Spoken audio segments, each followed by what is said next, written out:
আসসালামু আলাইকুম, আমন্ত্রণ বাংলাদেশের সংবাদে আপনাদের সঙ্গে থাকছি সেলিনা তাওহিদ। শুরুতেই জানিয়ে দেব বিআরবি কেবল সংবাদ শিরোনাম। নির্বাচন নিয়ে গল্প সাজাচ্ছে টিআইবি, তাদের এই বক্তব্যের কারণ জানে সরকার, বলেছেন ওবায়দুল কাদের। রিপোর্টটিকে মন করা ও রাজনৈতিক উদ্দেশ্য প্রণোদিত, বলেছেন তথ্যমন্ত্রী। নির্বাচনে ইসির ভূমিকা নিয়ে টিআইবির বক্তব্যকে অসৌজন্যমূলক বলে প্রত্যাখ্যান সিইসির। হাইকোর্টে স্থগিতা প্রত্যাহারে শীঘ্রই হবে ঢাকা উত্তর সিটি নির্বাচন। এবারে নির্বাচনের মাধ্যমে জনগণের প্রতিপক্ষ হয়ে দাঁড়িয়েছে আওয়ামী লীগ, বলেছেন মির্জা ফখরুল। হতাশ না হয়ে জাতীয় ঐক্য আরও দৃঢ় করার আহ্বান। ট্রাফিক পক্ষের মধ্যেও রাজধানীর সড়কগুলোতে কমেনি পরিবহন চালকদের দৌরাত্ম্য। রাস্তার মাঝখানে গাড়ি থামিয়ে যাত্রী ওঠানামা চলছে। দেখছিলেন বিআরবি কেবল সংবাদ শিরোনাম। এবারে বিস্তারিত। আওয়ামী লীগ সাধারণ সম্পাদক ওবায়দুল কাদের বলেছেন, নির্বাচন নিয়ে গল্প সাজাচ্ছে টিআইবি। ঢাকা মহানগর যুবলীগ দক্ষিণের বর্ধিত সভায় তিনি বলেন, একাদশ সংসদ নির্বাচনের ফলাফল প্রত্যাখ্যানকারীদের জাতির কাছে ক্ষমা চাওয়া উচিত। এদিকে চট্টগ্রামে এক সংবাদ সম্মেলনে তথ্যমন্ত্রী ডক্টর হাসান মাহমুদ বলেন, নির্বাচনে অনিয়ম হয়েছে উল্লেখ করে ট্রান্সপারেন্সি ইন্টারন্যাশনাল যে প্রতিবেদন প্রকাশ করেছে তা মন গড়া ও রাজনৈতিক উদ্দেশ্য প্রণোদিত। 19 জানুয়ারি প্রধানমন্ত্রীকে সংবর্ধনা দেওয়ার প্রস্তুতি উপলক্ষে বর্ধিত সভার আয়োজন করে ঢাকা মহানগর যুবলীগ দক্ষিণ। বঙ্গবন্ধু এভিনিউতে আয়োজিত এ সভায় আওয়ামী লীগের সাধারণ সম্পাদক ওবায়দুল কাদের বলেন, নির্বাচন নিয়ে গল্প সাজাচ্ছে টিআইবি। টিআইবির কোন প্রতিনিধি কি সেখানে কোথাও উপস্থিত থেকে স্বচ্ছতার বিরুদ্ধে কথা বলেছে? না বললে এতদিন পরে এই অলীক অবিশ্বাস্য রূপকথার কাহিনী কেন সাজাচ্ছেন আমরা তা জানি, এর রহস্য আমরা জানি। সভায় ওবায়দুল কাদের সমালোচনা করেন বিএনপির মহাসচিব মির্জা ফখরুল ইসলাম আলমগীরেরও। 10 বছরে যে মহাসচিব 10 মিনিটের একটা আন্দোলন দাঁড় করাতে পারেনি, যে মহাসচিব জাতীয় নির্বাচনে 10টিরও কম আসন পায়, আন্দোলনে ক্ষমাহীন ব্যর্থতা, নির্বাচনে শোচনীয় পরাজয়, লজ্জা শরম থাকলে আপনার আরো আগে পদত্যাগ করা উচিত। এই বিজয়কে যারা প্রত্যাখ্যান করে তাদের ক্ষমা চাওয়া উচিত। এইদিকে সকালে চট্টগ্রামের নিজ বাসভবনে এক ব্রিফিংয়ে তথ্যমন্ত্রী ডক্টর হাসান মাহমুদ বলেন, টিআইবির প্রতিবেদন আর বিএনপির বক্তব্যের মধ্যে কোনো পার্থক্য নেই। প্রকৃতপক্ষে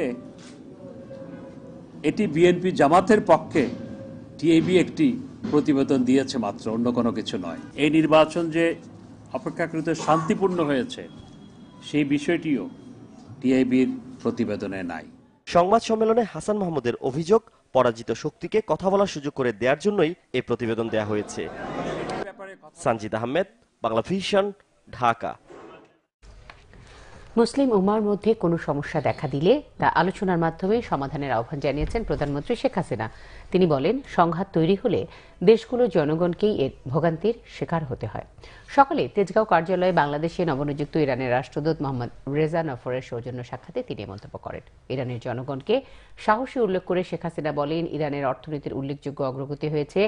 বাংলাদেশের আর্থসামাজিক উন্নয়নের অসাধারণ দিকগুলো তুলে ধরে বলেন, দেশের জনগণের জীবনমানের উন্নয়নে সরকারের চেষ্টা অব্যাহত আছে। ধর্মীয় সম্প্রীতির উদাহরণ দিতে গিয়ে শেখ হাসিনা বলেন, এখানে সব ধর্মের মানুষ একত্রে যে কোনো ধর্মীয় উৎসবে অংশ নেয়। সৌজন্য সাক্ষাতে 30 ডিসেম্বর জাতীয় নির্বাচনে আওয়ামী লীগের নিরঙ্কুশ বিজয়ে শেখ হাসিনাকে অভিনন্দন জানান দেশটির রাষ্ট্রদূত। ধর্মীয় ও সাংস্কৃতিক দিক থেকে দুদেশের বন্ধন এখন আরও ভালো অবস্থানে উল্লেখ করে ভবিষ্যতে তা আরও এগিয়ে নেওয়ার উপর জোর দেন ইরানের রাষ্ট্রদূত মোহাম্মদ রেজা নফর। ঢাকা উত্তর সিটি কর্পোরেশনের মেয়র পদে উপনির্বাচন হতে আর কোনো বাধা নেই। এই সংক্রান্ত স্থগিতাদেশ ও রুল খারিজ করেছে হাইকোর্ট। বুধবার হাইকোর্টের রুল খারিজ করে দিয়ে বিচারপতি গোবিন্দ্রচন্দ্র ঠাকুরের বেঞ্চ এ আদেশ দেন। মেয়র আনিসুল হকের মৃত্যুতে ডিএনসিসির মেয়র পদটি শূন্য হয়।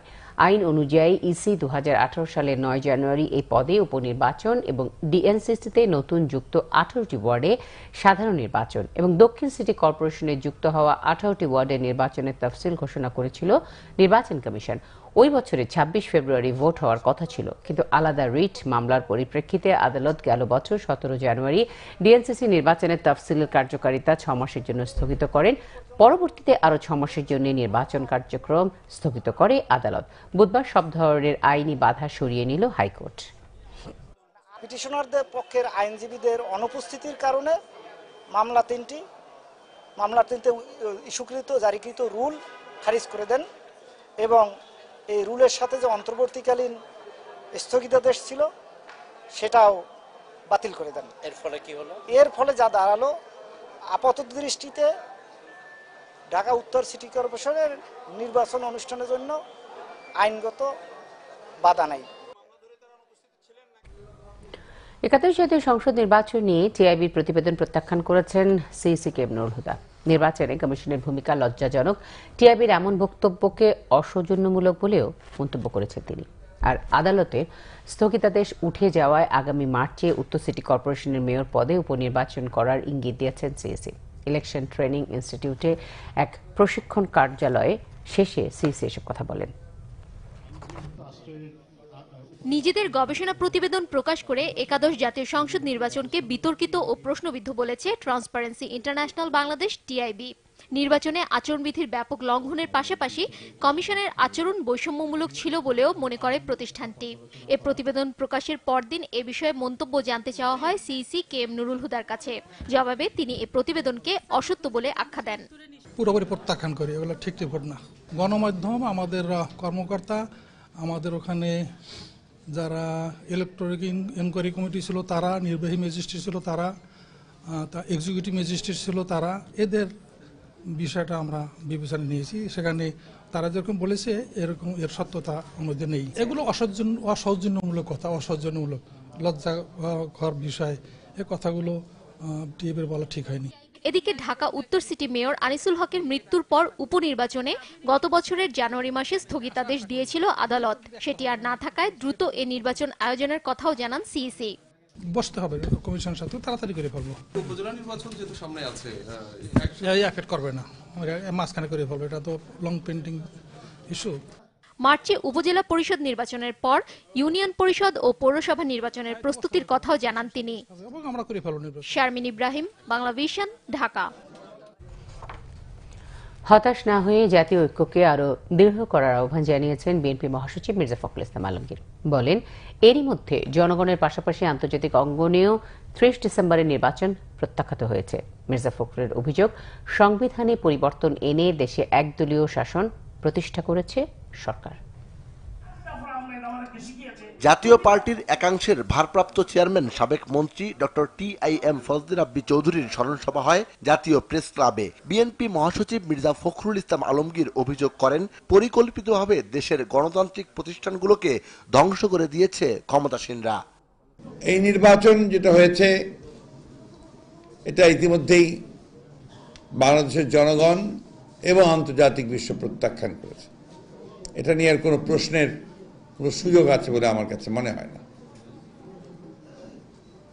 বাংলাদেশের মানুষ নিজেরা প্রত্যক্ষ করেছে, তারা দেখেছে যে এটা নির্বাচন হয়নি, এটা একটা তামাশা হয়েছে, একটা প্রহসন হয়েছে, এবং এই প্রহসনটা একটা নিষ্ঠুর প্রহসন, ক্রুয়েল মকেরি, যে মানুষের অধিকারকে হত্যা করা। জাতীয় ঐক্যকে আরো সুসংহত করার আহ্বান জানান মির্জা ফখরুল ইসলাম আলমগীর। জনগণের অধিকার প্রতিষ্ঠার জন্য জনগণ পরিষ্কার করে বলে দিয়েছে যে এই নির্বাচন আমরা মানি না। এখন রাজনৈতিক দল হিসেবে আমাদের যে দায়িত্ব রয়েছে, সে দায়িত্ব হচ্ছে যে কোনো মতেই হতাশার কোনো জন্ম না হয় তার জন্য সজাগ থাকা, এবং প্রত্যেকটি রাজনৈতিক দলকে সচেতনভাবে জাতীয় ঐক্যকে আরো বেশি দৃঢ় করা। কেউ যদি মনে করে থাকেন যে এককভাবে কেউ এই ভয়াবহ দানবের সঙ্গে সংগ্রাম করে গণতান্ত্রিক বিজয় লাভ করবেন, তাহলে তিনি আমার সোজা কথা মানে তিনি সঠিক সত্যটা উপলব্ধি করতে পারছেন না। বিরোধী মতের নেতা কর্মীদের ওপর চলমান নির্যাতন বন্ধের দাবিও জানান বিএনপি মহাসচিব। সিকান্দার রেমান, বাংলা ভিশন, ঢাকা। গ্যাটকো দুর্নীতি মামলার পরবর্তী শুনানি 24 জানুয়ারি ধার্য করেছে আদালত। ঢাকার 3 নম্বর বিশেষ জজ আদালতের বিচারক আবু সৈয়দ দিলজার হোসেন এই শুনানির দিন ধার্য করেন। আজকে শুনানিতে বেগম খালেদা জিয়াকে আদালতে হাজির করতে 10 জানুয়ারি প্রোডাকশন ওয়ারেন্ট জারি করেন বিচারক। তবে পায়ে ফোড়া ওঠায় অসুস্থ থাকায় বেগম জিয়া আদালতে উপস্থিত হননি বলে জানান দুর্নীতি দমন কমিশনের আইনজীবী মোশাররফ হোসেন কাজল। দুর্নীতির 2 মামলায় সাজা পেয়ে গত বছরের ফেব্রুয়ারি থেকে পুরনো ঢাকা নাজিমুদ্দিন রোডের পুরনো কারাগারে রয়েছেন বিএনপি চেয়ারপারসন বেগম খালেদা জিয়া। 2007 সালে 2 সেপ্টেম্বর দুদকের উপপরিচালক গোলাম শাহরিয়ার 13 জনের বিরুদ্ধে তেজগাঁও থানায় মামলা করেন। রাজনৈতিক প্রভাব খাটিয়ে রাষ্ট্রীয় সম্পদ দখলের চেষ্টা করা হলে তা কঠোরভাবে প্রতিরোধের ঘোষণা দিয়েছেন গৃহায়ন ও গণপূর্ত মন্ত্রী সম রেজাউল করিম। এছাড়া সচিবালয়ে এক অনুষ্ঠানে 1 বছরের কম ও 65 বছরের বেশি বয়সীদের বিনামূল্যে স্বাস্থ্যসেবা নিশ্চিত করা হবে বলেও জানিয়েছেন স্বাস্থ্যমন্ত্রী জাহিদ মালিক। জাতীয় গৃহায়ন কর্তৃপক্ষের চলমান প্রকল্প ও অন্যান্য কার্যক্রম নিয়ে বুধবার সকালে গৃহায়ন ভবনে মতবিনিময় অনুষ্ঠানে যোগ দেন গৃহায়ন ও গণপূর্ত মন্ত্রী সম রেজাউল করিম। তিনি সংশ্লিষ্ট কর্মকর্তা কর্মচারীদের হুঁশিয়ারি করে বলেন, কারো অনৈতিক আবদার ও অনিয়ম বরদাস্ত করা হবে না। আমার মন্ত্রণালয়ের সংলগ্ন সম্পৃক্ত দপ্তর সংস্থা এবং মন্ত্রণালয়ের সকলকে সবটুকু নিষ্ঠা, দায়িত্বশীলতা এবং সততার সঙ্গে স্বচ্ছতার সঙ্গে কাজ করতে হবে। এর কোনো বিকল্প হলে চলবে না। এদিকে দুপুরে সচিবালয়ে মন্ত্রণালয়ের 100 দিনের কর্মসূচি ঘোষণা করেন স্বাস্থ্যমন্ত্রী জাহিদ মালিক। এর মধ্যে রয়েছে ঝুলে থাকা 10,000 চিকিৎসক নিয়োগ, উপজেলা স্বাস্থ্য কর্মকর্তাদের জন্য 295টি গাড়ি কেনা, ঢাকা মেডিকেল কলেজ হাসপাতালকে 5,000 বেডে উন্নীত করা। ঢাকা মেডিকেল কলেজের এক্সপানশন, যেটা সবচেয়ে বড় হাসপাতাল হবে পৃথিবীর মধ্যে এবং যেটা 5,000 শয্যা বিশিষ্ট অত্যাধুনিক হাসপাতাল হবে, তার কাজকর্ম আমরা আগামী 3 মাসের মধ্যেই আমরা শুরু করব। প্রতিটি ডিভিশন একটি করে 100 বেড ক্যান্সার হাসপাতাল, ডিভিশনাল শহরে এবং জেলা শহরে 10 বেডের একটি কিডনি ইউনিট। এই ডিপিপিও আমরা এই 100 দিনের মধ্যে একনেকে নিয়ে যেতে সক্ষম হব আশা করি। অন্যদিকে জনস্বাস্থ্য প্রকৌশল অধিদপ্তরে স্থানীয় সরকার মন্ত্রী তাজুল ইসলাম বলেন, রাজধানীর জলাবদ্ধতা দূর করতে ব্যবস্থা নেবে সরকার। আমরা দলীয় পরিচয় দেখব না। আমরা যদি কোনো উচ্ছেদ অভিযান যদি করা হয় এবং যিনি দখল করেন তিনি কোন দলের লোক আর উনি কে, এই আইডেন্টিফিকেশনটাকে আমরা খুঁজতে যাব না। অবশ্যই আমরা কালারলেস ভাবে এটা কাজ করব। রাজধানীর জলাবদ্ধতা নিয়ে 27 জানুয়ারি ঢাকা দক্ষিণ সিটি কর্পোরেশনের সাথে বৈঠকের কথা জানান মন্ত্রী। গেলমান শফি, বাংলা ভিশন, ঢাকা। পুলিশের ট্রাফিক পক্ষের মধ্যেও রাজধানীর সড়কগুলোতে কমেনি পরিবহন চালকদের দৌরাত্ম্য। রাস্তার মাঝখানে গাড়ি দাঁড় করিয়ে যাত্রী ওঠানো নামানো চলছেই। নানা অনিয়ম করা হয়েছে, মামলা ও জরিমানা। শুধু বাসের চালক হেলপাররাই নয়, পথচারী ও সাধারণ মানুষও ট্রাফিক আইন ভঙ্গ করছেন। জীবনের ঝুঁকি নিয়ে চলন্ত বাসে উঠছেন যাত্রীরা। রাস্তার মাঝখানে গাড়ি থামিয়েই চালকরা যাত্রী ওঠানো নামানো চালিয়ে যাচ্ছে। এতে সৃষ্টি হচ্ছে যানজটের। অ্যাক্সিডেন্ট কম হবে নিয়মতান্ত্রিক চলাফেরা করলে। কতটুকু হবে এরকম জানি না, তোমরা আশাবাদী। আর প্রতিটা জায়গায় ট্রাফিক কন্ট্রোল বসানো উচিত এবং ড্রাইভার এবং হেল্পারদের এটা সম্পর্কে বোঝানো উচিত। সড়কে শৃঙ্খলা ফেরাতে রাজধানীতে চলছে ট্রাফিক পক্ষ। বিভিন্ন অনিয়মের কারণে বাড়ছে মামলা ও জরিমানা। তবে পুলিশ বলছে আগের চেয়ে অনেকটাই সচেতন হয়েছে সাধারণ মানুষ। লোকাল গাড়ি পারাপারি হয় যাত্রী নেওয়ার জন্য। পারাপারি মনে করেন যদি বডি ভাড়ার গাড়ি হয় তাহলে মনে করেন যে এর চেয়েও আগে যে যাত্রী নিবো, এর চেয়েও আগে যে যাত্রী নিবো। কিন্তু আমাদের অবিলের চেকের গাড়ি যেহেতু আমরা পারাপারির দরকার নাই। নিজ দিয়ে পারাপার করে রিস্ক না নিয়ে একটু কষ্ট করে ওভার ব্রিজটা পার হওয়াটাই উচিত। দরকার হলে আমি হাফ কিলো হেঁটে হলেও ফুট ওভার ব্রিজ পার হই সবসময়। কিছু কিছু বাসে, স্টপেজ বাসে তো গেট খোলা আছে, এই বাসগুলো ধরে আমরা প্রসিকিউশন করেছি। তারপর আপনার কিছু কিছু মোটর সাইকেলে আরোহীর হেলমেট পাওয়া যায়নি, সেক্ষেত্রে আমরা প্রসিকিউশন করেছি। আইন মানার প্রবণতা তৈরি হয়েছে। আগে যতটা অসঙ্গতি পাওয়া যেত, এখন মাঝে মাঝে দেখা যাচ্ছে, আমরা সেগুলো নিরসন করার চেষ্টা করছি। স্টপেজ ছাড়া যাত্রী ওঠানো নামানোর অপরাধেও মামলা করা হচ্ছে বলে জানায় traffic police. Riad Talukdar, Bangla vision, Dhaka. পিসি এবং জেএসসিতে শতভাগ পাস সহ সাফল্যের ধারা এবারও অক্ষুণ্ণ রেখেছে Narsingdi NKM high school and Holmes.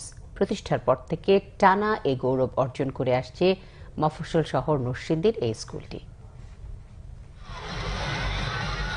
2008 সালে প্রতিষ্ঠার পর থেকেই পাবলিক পরীক্ষায় একের পর এক তাক লাগিয়ে যাচ্ছে নরসিংদীর এনকেএম হাই স্কুল অ্যান্ড হোমস।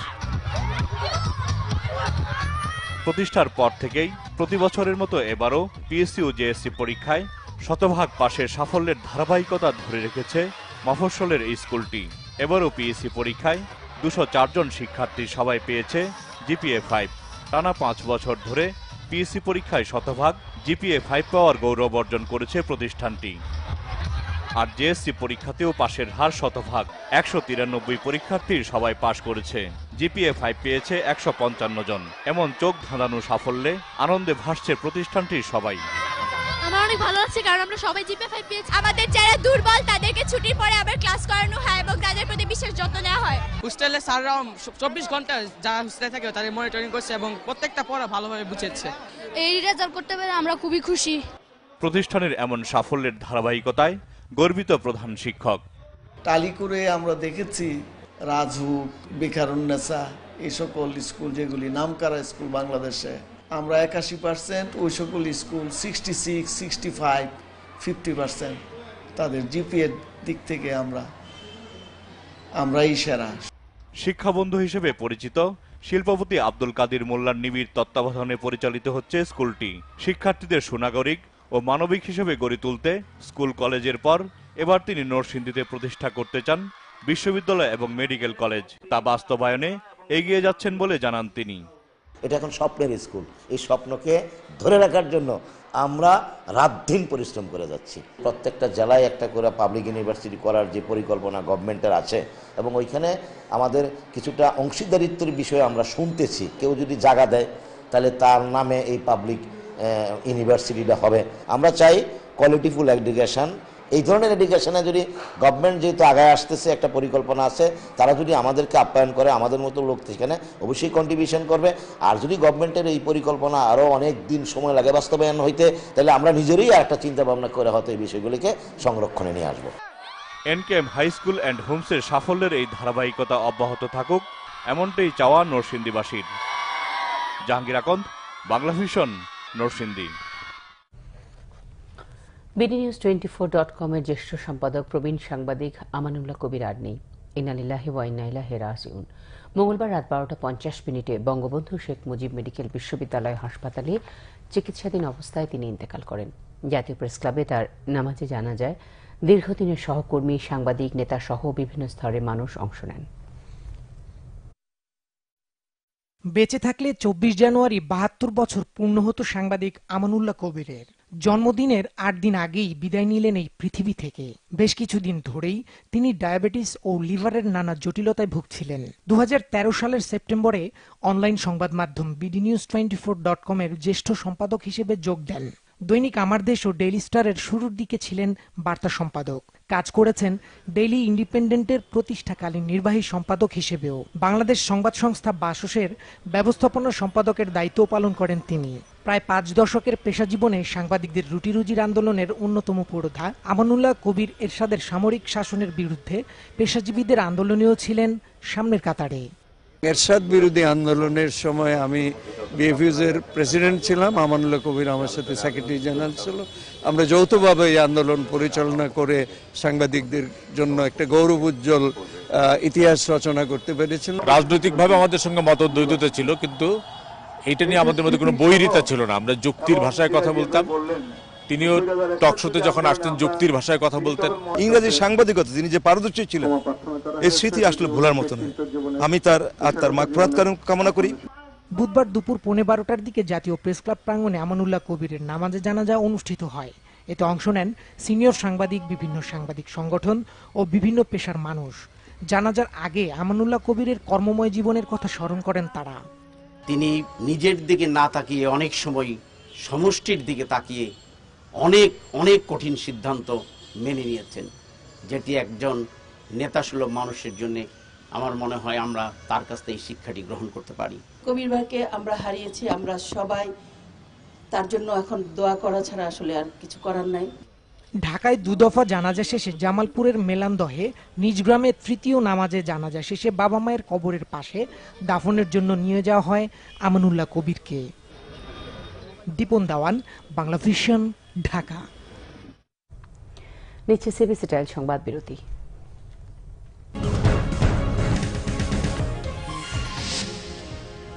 ইউএসএইডির কর্মকর্তা জুলহাস ও তার বন্ধু তনয় হত্যা মামলায় গ্রেফতার আসাদুল্লাহ 3 দিনের রিমান্ড মঞ্জুর। মুন্সিগঞ্জের মেঘনা নদীতে ডুবে যাওয়ায় দুদিনে অবস্থান শনাক্ত হয়নি মাটি বোঝাই ট্রলারের, সন্ধান মেলেনি নিখোঁজ 20 শ্রমিকেরও।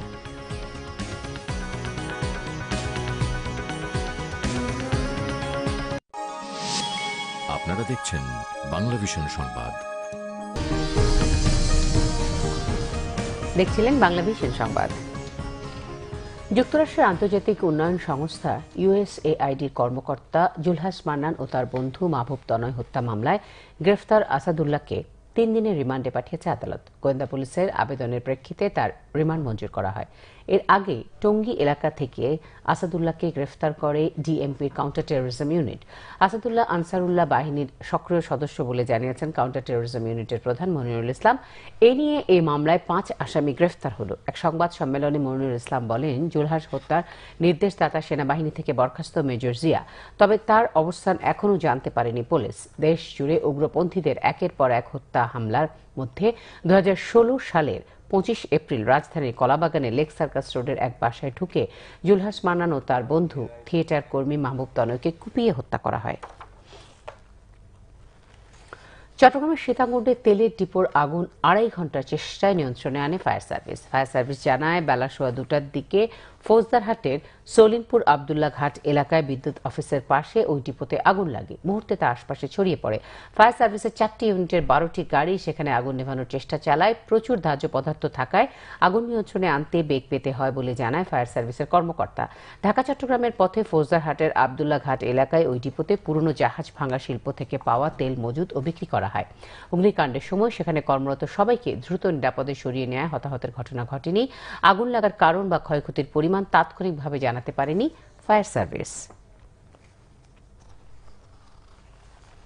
মুন্সিগঞ্জের মেঘনা নদীতে ডুবে যাওয়ার দুদিনেও অবস্থান শনাক্ত হয়নি মাটি বোঝাই ট্রলারের। কোনো সন্ধান মেলেনি নিখোঁজ 20 শ্রমিকেরও। বুধবার দিনভর উদ্ধার অভিযানে অংশ নেয় নৌ পুলিশ, জেলা পুলিশ, ফায়ার সার্ভিস, বিআইডব্লিউটি এর সদস্যরা।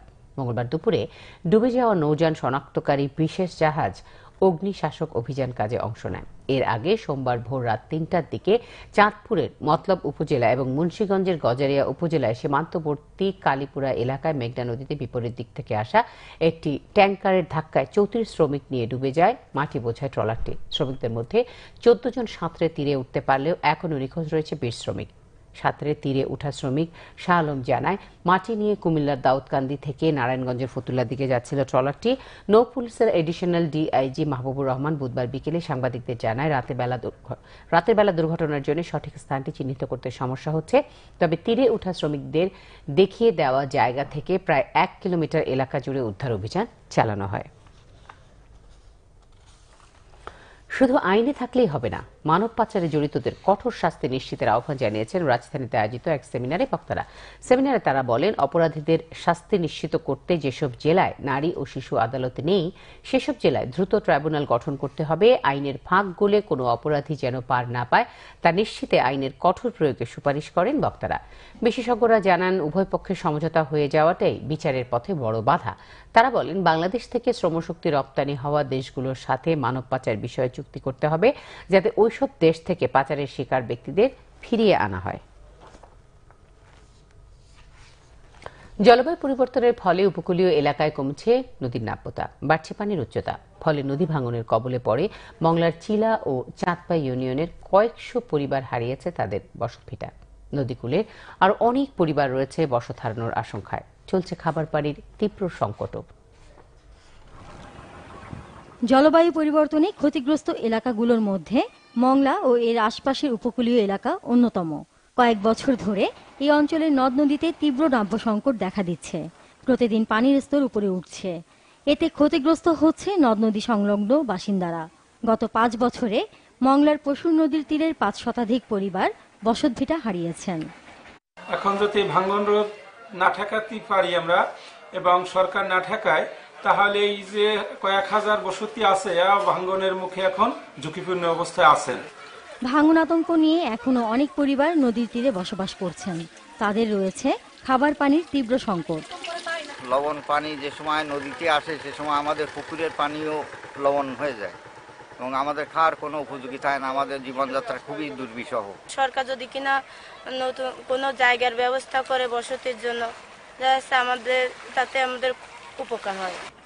এলাকার নতুন উপমন্ত্রী জানালেন চেষ্টা করবেন ভাঙন রোধ করার। অবশ্য সবকিছু একটা প্রজেক্টের মাধ্যমে হয়, মুখে বলে দিলেই কিন্তু সেই হিসেবে তো আসতে পারে না। আমার এইখানে এরকম ক্ষতি আছে, তার জন্য এইভাবে এই পরিমাণ টাকার প্রয়োজন হবে, এরকম কিছু প্রজেক্ট তাদেরকে ইতিমধ্যেই আমি বলে দিয়েছি তৈরি করতে। নদী ভাঙন রোধে স্থায়ী ব্যবস্থা নেওয়ার দাবি দক্ষিণাঞ্চলবাসীর। Bangla vision news desk. নিচ্ছে আবারও সিবিসি টাইল সংবাদ বিরতি। ইইউ থেকে বের হওয়া ব্রেক্সিট চুক্তি যুক্তরাজ্যের পার্লামেন্টে প্রত্যাখ্যান, সরকারের বিরুদ্ধে অনাস্থা বিরোধী দলের।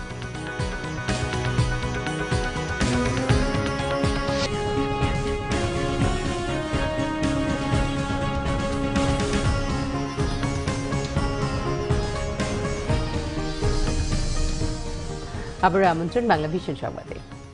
এবার আমিন জুয়েলার্স আন্তর্জাতিক সংবাদ।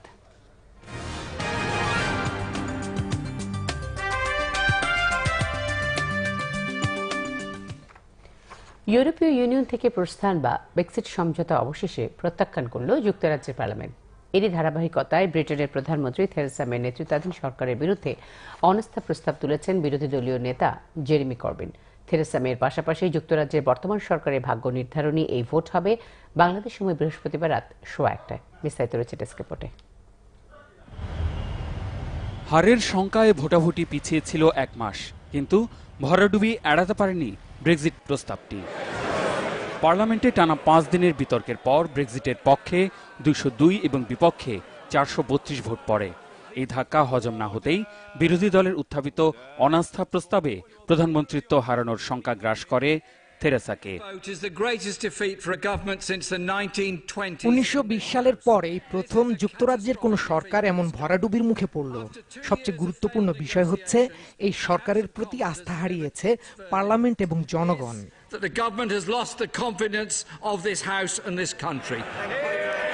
অনাস্থা প্রস্তাব পাশ হলে প্রধানমন্ত্রিত্ব রক্ষায় 14 দিন সময় পাবেন থেরেসা।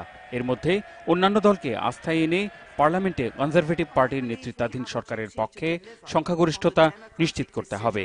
তা না হলে নির্ধারিত সময়ের 3 বছর আগেই পার্লামেন্ট নির্বাচনের পথে এগোবে যুক্তরাজ্য। ভোটের ফলাফলে পার্লামেন্টের বাইরে উল্লাস ছড়িয়ে পড়ে। ব্রেক্সিট ইস্যুতে নয়া গণভোটের দাবিও তোলেন অনেকে। এই সিদ্ধান্তের নেতিবাচক প্রতিক্রিয়া দিয়েছেন ইইউ নেতারা। European commission president Jean Claude জাঙ্কারের মতে সুনির্দিষ্ট সমঝোতাহীন ব্রেক্সিট বাস্তবায়নের ঝুঁকিতে পড়বে যুক্তরাজ্য। একই সুর ইউরোপিয়ান কাউন্সিল প্রেসিডেন্ট ডোনাল্ড টাস্কের। ফ্রান্সের প্রেসিডেন্ট ইমানুয়েল ম্যাক্রোর মতে চাপটা যুক্তরাজ্যের ওপরই বেশি। সুনির্দিষ্ট সমঝোতা ছাড়া ব্রেক্সিট বাস্তবায়ন করতে গেলে বিশ্ব বাণিজ্য সংস্থার নীতিমালা মেনে আমদানি রপ্তানি করতে গিয়ে যুক্তরাজ্যকে বাড়তি শুল্কের বোঝা বইতে হবে, যা বাড়াবে পণ্যের মূল্য। এছাড়া অকার্যকর হবে ইউরোপীয় জোটভুক্ত দেশ হিসেবে যুক্তরাজ্যের করা আন্তর্জাতিক সব চুক্তি। এতে দীর্ঘমেয়াদী অর্থনৈতিক সংকটে পড়তে পারে যুক্তরাজ্য। 2016 সালে গণভোটে ব্রেক্সিটের পক্ষে 52% ভোট পড়ায় কাজ শুরু করেন প্রধানমন্ত্রী থেরেসা মে। গেল 2 বছর ইউরোপীয় ইউনিয়নের সাথে ম্যারাথন আলোচনার মাধ্যমে পৌঁছান চূড়ান্ত সমঝোতায়। ওই সমঝোতা অনুযায়ী 29 মে থেকে ব্রেক্সিট কার্যকরের কথা। Mehrab Hussain Khan, Bangla vision news desk. TIB তাদের এই বক্তব্যের কারণ জানে সরকার, বলেছেন ওবায়দুল কাদের। রিপোর্টটিকে মন গড়া ও রাজনৈতিক উদ্দেশ্যে প্রণোদিত বলেছেন তথ্যমন্ত্রী। নির্বাচনে ইসির ভূমিকা নিয়ে টিআইবির বক্তব্যকে অসৌজন্যমূলক বলে প্রত্যাখ্যান সিইসির। হাইকোর্টের স্থগিতাদেশ প্রত্যাহারে শীঘ্রই হবে ঢাকা উত্তর সিটি নির্বাচন। এবারে নির্বাচনের মাধ্যমে জনগণের প্রতিপক্ষ হয়ে দাঁড়িয়েছে আওয়ামী লীগ, বলেছেন মির্জা ফখরুল। হতাশ না হয়ে জাতীয় ঐক্য আরও দৃঢ় করার আহ্বান। ট্রাফিক পক্ষের মধ্যেও রাজধানীর সড়কগুলোতে কমেনি পরিবহন চালকদের দৌরাত্ম্য। রাস্তার মাঝখানে গাড়ি থামিয়ে যাত্রী ওঠানামা চলছেই।